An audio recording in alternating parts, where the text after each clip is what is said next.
Φίλες και φίλοι του PKC Travel, γεια και χαρά. Σήμερα, μετά από το τελευταίο μας επεισόδιο στη Φοινικούντα, ήρθαμε στη Μάνη. Φτάσαμε λίγο αργά βέβαια. Θα δούμε μέρη που σίγουρα δεν έχουμε ξαναδεί. Η Μάνη φημίζεται πέρα από τις παραλίες της για τα πετρόχτιστα, κτίρια τα οποία έχουν μείνει και είναι κληρονομιά αυτής της χώρας. Θα πάμε στο λιμένι, στο ξακουστό λιμένι, θα πάμε Αρεόπολη, θα δούμε πολλά και διάφορα. Εμείς επιλέξαμε τη Στούπα σαν έδρα και για την ακρίβεια επιλέξαμε το Hotel Lefktron, όπως βλέπετε. Είναι στο κέντρο της Στούπας. Η Στούπα είναι ένα χωριό, είναι για όσους μας παρακολουθήσατε ένα χωριό σαν τη Φοινικούντα, αλλά θα δούμε τις διαφορές. Όπως σε όλα τα επεισόδια, είχαμε πει και στο πρώτο επεισόδιο, αυτό που θα δείχνουμε θα είναι και τα θετικά και τα αρνητικά του κάθε τόπου. Φτάσαμε αργά, θα πάμε τώρα στο ξενοδοχείο μας, θα μπούμε στο δωμάτιο, θα φτιάξουμε τα πράγματά μας και αύριο θα ξεκινήσουμε να δούμε τη Στούπα, να δούμε λιμένι, το περίφημη παραλία του Φωνέα και γενικά θα δούμε πολλά και διάφορα στη Δυτική Μάνη. Αυτό το βίντεο είναι για τη Δυτική Μάνη και μόνο για αυτήν εδώ την περιοχή. Αύριο είναι μια νέα μέρα. Αύριο ξεκινάμε την αναζήτηση Στούπα, λιμένι, Αρεόπολη. Και κάπως έτσι, το επόμενο πρωινό βρεθήκαμε στην παραλία της Καλόγριας ή Καλογριάς, όπως το λέγανε οι ντόπιοι. Δεν είναι πολύ μακριά από τη Στούπα, 5 με 7 λεπτά με τα πόδια. Κάποιοι πάνε και με αυτοκίνητο γιατί μετά συνεχίζουν για την παραλία του Φωνέα. Εάν πάτε με αυτοκίνητο, μπορείτε να τα αφήσετε σε πάρκινγκ. Σας προτείνουμε στα ιδιωτικά, γιατί στο δρόμο γίνεται από το πρωί πανικός για το ποιος θα παρκάρει για να πάει στην παραλία. Από εκεί και πέρα, στην παραλία της Καλόγριας, αυτό που ακόμα προτείνουμε είναι να έχετε δικιά σας ομπρέλα και να στήσετε στην παραλία. Επιτρέπετε. Και θα προμηθευτείτε από το μαγαζί που υπάρχει στην παραλία καφέ, νερό, οτιδήποτε τραβάει ψυχή σας. Τώρα από εκεί και πέρα σχετικά με τη θάλασσα και τα νερά, οι εικόνες μιλάνε από μόνες τους. Κρίσταλο τα νερά, γαλαζοπράσινα, λες και κολυμπάς σε μια φυσική πισίνα.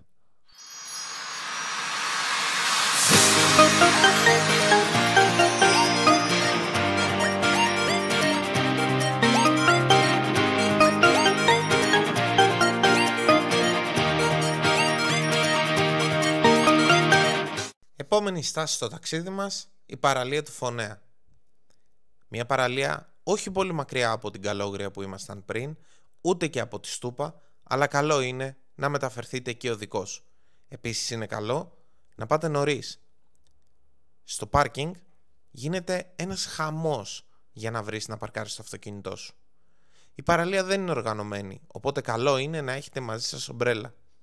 Παρά τα αυτά, υπάρχει ένα μαγαζί που μπορείτε να προμηθευτείτε τα απολύτως απαραίτητα. Σε ό,τι έχει να κάνει με τη θάλασσα και τα νερά, οι εικόνες μιλάνε από μόνες τους. Μέσα στο πράσινο και τη φύση, η παραλία του Φωνέα γίνεται ένας must προορισμός για όσους επιλέξουν τη Δυτική Μάνη για τις διακοπές του καλοκαιριού.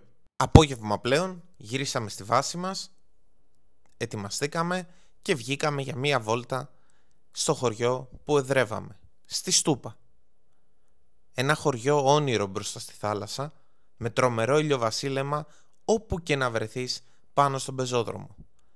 Πολλά μικρά μαγαζάκια, τα περισσότερα, τα οποία είναι πάνω στη θάλασσα, έχουν και δικό τους χώρο στην παραλία με ομπρέλα και ξαπλώστρα. Κάποια χρεώνουν τις ξαπλώστρες, σε κάποια άλλα δεν θα βρείτε χρέωση.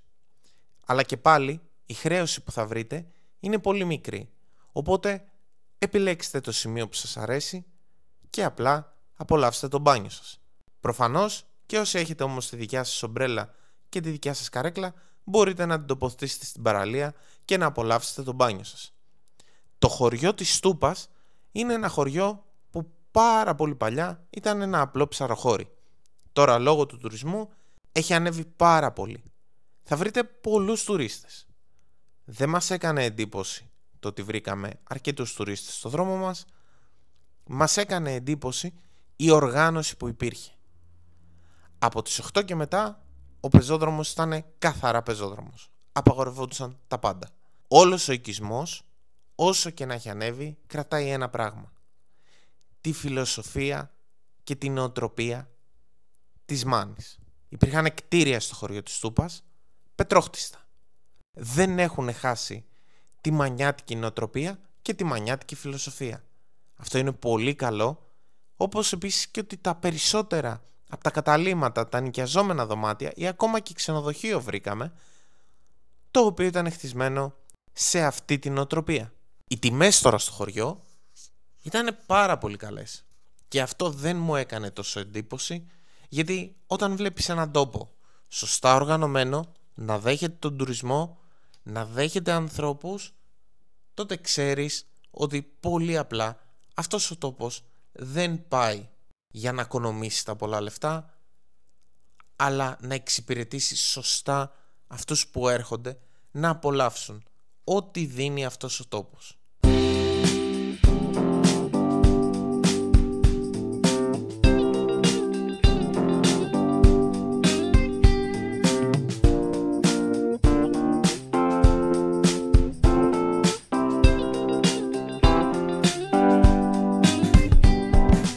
Την επόμενη μέρα μείναμε στην παραλία της Στούπας, σε ένα πολύ ωραίο μαγαζί με δωρεάν ξαπλώστρα. Απολαύσαμε τον καφέ μας, το φαγητό μας και το ποτό μας σε αυτή τη μαγική παραλία. Ό,τι και να πούμε θα είναι λίγο μπροστά σε αυτό που βλέπετε, αλλά για μας πολύ καλύτερο θα είναι να μπείτε στο pkctravel.com, να κλείσετε διαμονή στη Στούπα και να απολαύσετε από κοντά αυτή τη μαγεία της φύσης.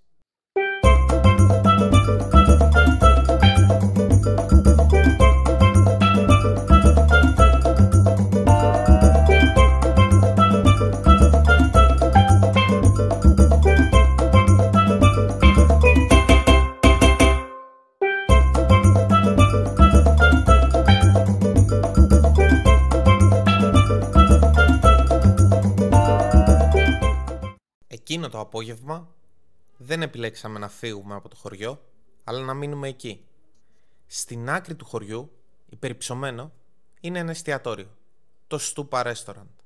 Ένα εστιατόριο που κάποιοι ίσως να το ξέρετε, επειδή την υπογραφή στο μενού τη βάζει ο γνωστός σεφ Γιάννης Μπαξεβάνης. Έχει πάρει ελληνικά υλικά, ελληνικές παλιές συνταγές και τις έχει μετατρέψει σε ένα σύγχρονο πίνακα ζωγραφικής. Το μενού απλό στα μάτια, αλλά όταν έρχονται τα πιάτα βλέπεις αυτό. Κάτι που το ξέραμε διαφορετικά στείνεται στο πιάτο μπροστά σου με ένα σύγχρονο τρόπο. Οι τιμές στο μενού βατές, πολύ πολύ λογικές για αυτό που σου δίνει το εστιατόριο. Το σέρβις, το φαγητό, η ποιότητα των υλικών όχι απλά άγγιζε ταβάνι, σε κάποιες περιπτώσεις το ξεπέρναγε κιόλας. Όταν έχεις μεράκι για τη δουλειά σου, αυτό είναι το αποτέλεσμα. Σε αυτό το σημείο του βίντεο, εμείς θα κάνουμε μία παύση. Εσείς όμως θα κάνετε ένα share, ένα like και ένα subscribe αν σας αρέσει ό,τι βλέπετε μέχρι τώρα και αναμένονται να έρθουν και άλλα πολλά στο μέλλον. Επίσης, το PKC Travel έχει σελίδα στο Pinterest, το Instagram, το Facebook και το TikTok. Κάντε follow σε αυτές τις σελίδες να βλέπετε πρώτοι από όλους όλες τις προσφορές που δίνει το γραφείο του PKC Travel για όλο τον κόσμο. Το επόμενο πρωί ξυπνήσαμε με όρεξη. Ξέραμε πού θα πάμε και τι θα δούμε. Το μαγικό ξακουστό λιμένι. Το πετρόχτιστο λιμένι που έχει κρατήσει ακόμα τη φιλοσοφία του πετρόχτιστου της Μάνης. Τα νερά του, ποίημα, όνειρο. Γιατί απλά το λιμένι δεν έχει παραλία. Κατεβαίνεις στην άκρη, βουτάς μέσα στη θάλασσα. Είναι το ξακουστό λιμένι που μπορεί κάποιος να δει ακόμα και χελώνες να κολυμπάνε δίπλα του. Παντού θα βρείτε και ενδείξεις γι' αυτό. Δεν θες πολλή ώρα για να δεις το λιμένι, αλλά θες πολύ καιρό να καταλάβεις το που βρέθηκες.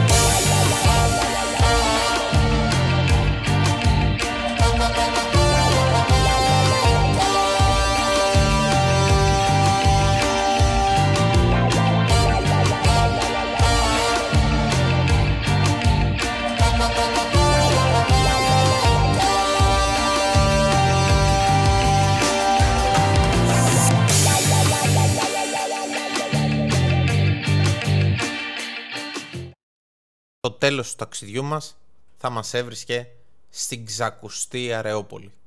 Καλωσορίσατε στην Αρεόπολη, την καρδιά της Μάνης, έναν από τους πιο αυθεντικούς παραδοσιακούς οικισμούς της Πελοποννήσου. Πρόκειται για ένα τόπο με μοναδική γοητεία, γεμάτο πέτρινα καλντερίμια, καλέσθητες πλατείες και καφέ που σε ταξιδεύουν σε άλλη εποχή. Η Αρεόπολη φημίζεται για τα επιβλητικά πετρόχτιστα αρχοντικά της, που κρατούν ζωντανή την ταυτότητα της μανιάτικης αρχιτεκτονικής. Εδώ μπορείς να απολαύσεις τοπική κουζίνα, να επισκεφθείς ιστορικές εκκλησίες και να περιπλανηθείς σε γραφικά σοκάκια που μοιάζουν βγαλμένα από κάρτ ποστάλ.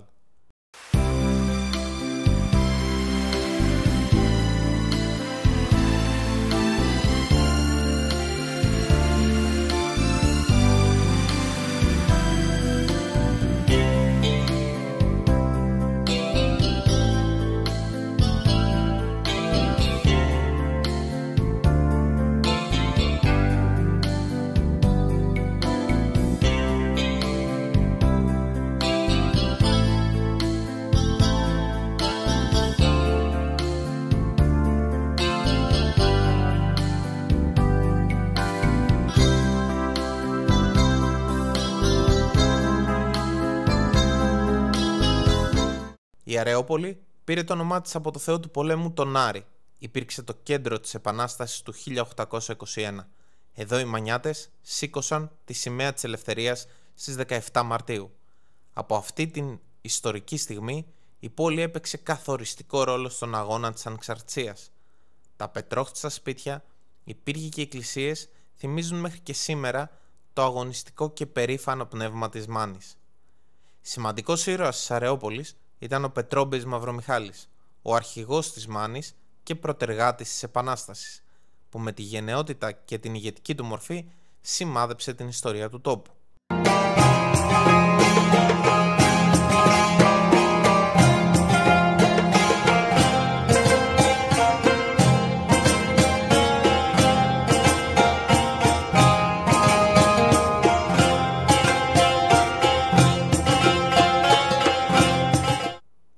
Η Αρεόπολη είναι ιδανικός προορισμός για όποιον θέλει να γνωρίσει αυθεντική μανιάτικη φιλοξενία, παραδοσιακή αρχιτεκτονική και πλούσια ιστορία.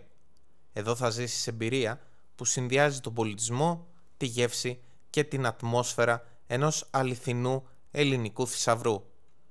Στην Αρεόπολη αξίζει να δοκιμάσετε σύγκλινο Μάνης, το οποίο είναι χοιρινό καπνισμένο με βότανα και ελαιόλαδο, τις τοπικές τραβηχτές πίτες που τηγανίζονται και σερβίρονται με μέλι ή τυρί, καθώς και τα διάσημα λαλάγκια, τα οποία είναι λεπτές τηγανίτες που αποτελούν χαρακτηριστικό έδεσμα της περιοχής.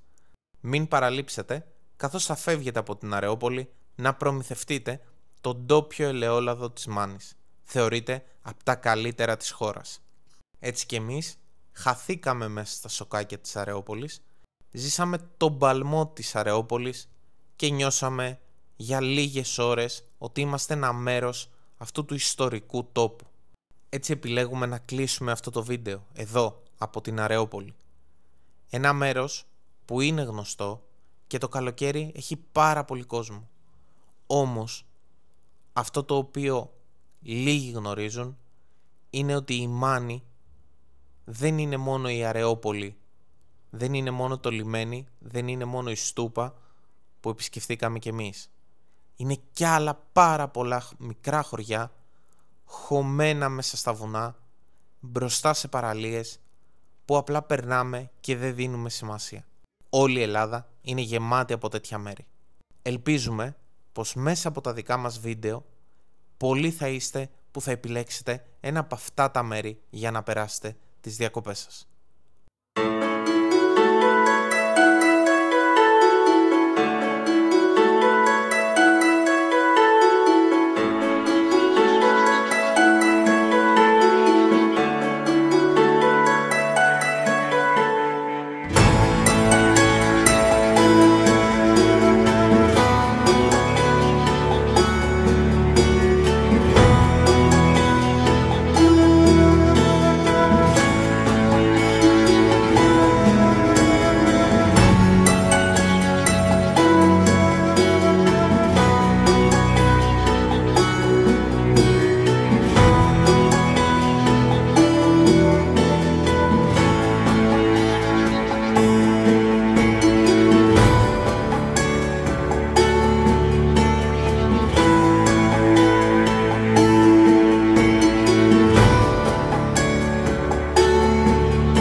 Κλείνουμε αυτό το βίντεο με ένα πολύ διαφορετικό τρόπο. Είμαστε αυτή τη στιγμή μέσα στο πλοίο, φεύγουμε από Πούντα να πάμε Λαφώνησο.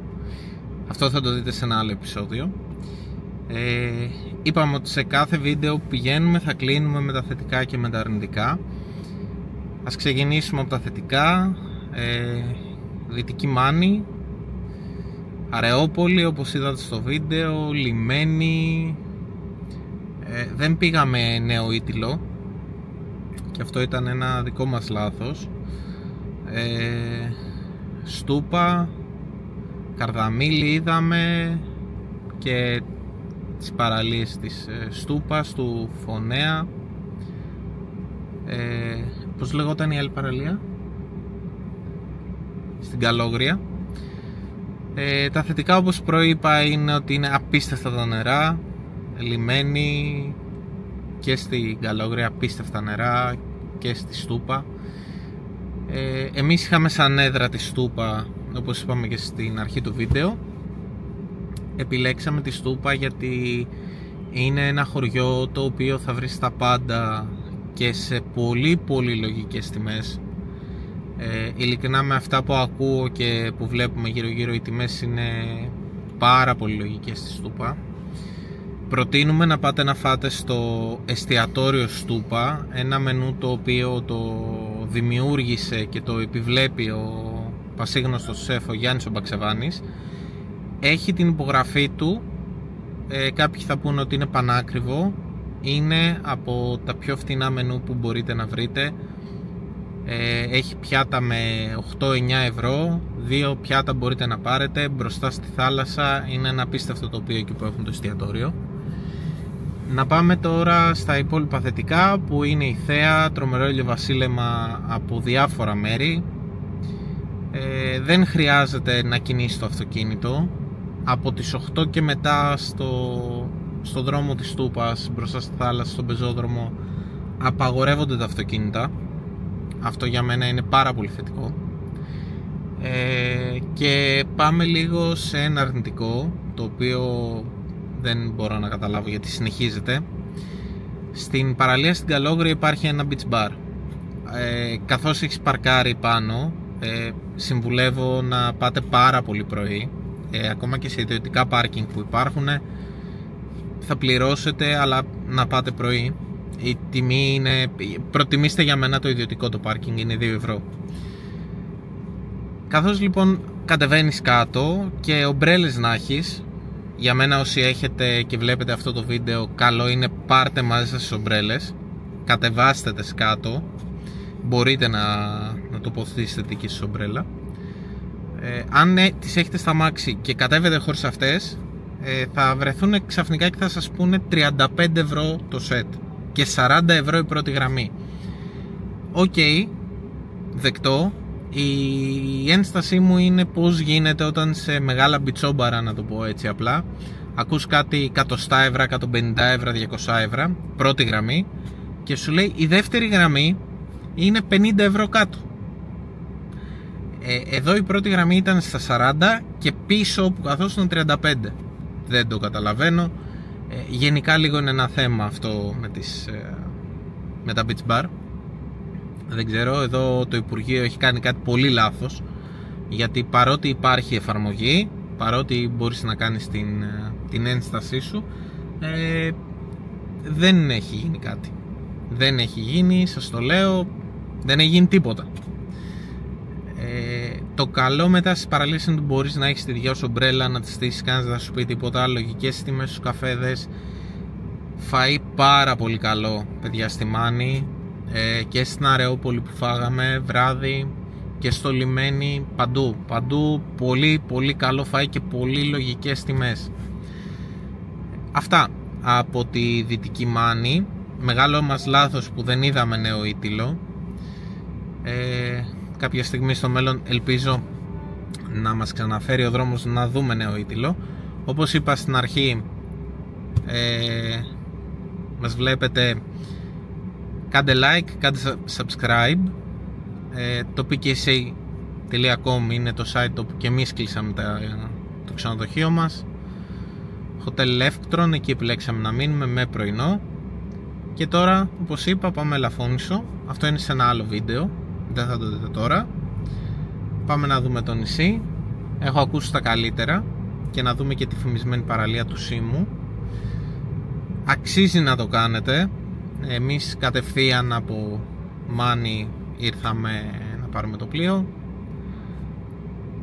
Αυτά από εμάς. Να είστε όλοι καλά.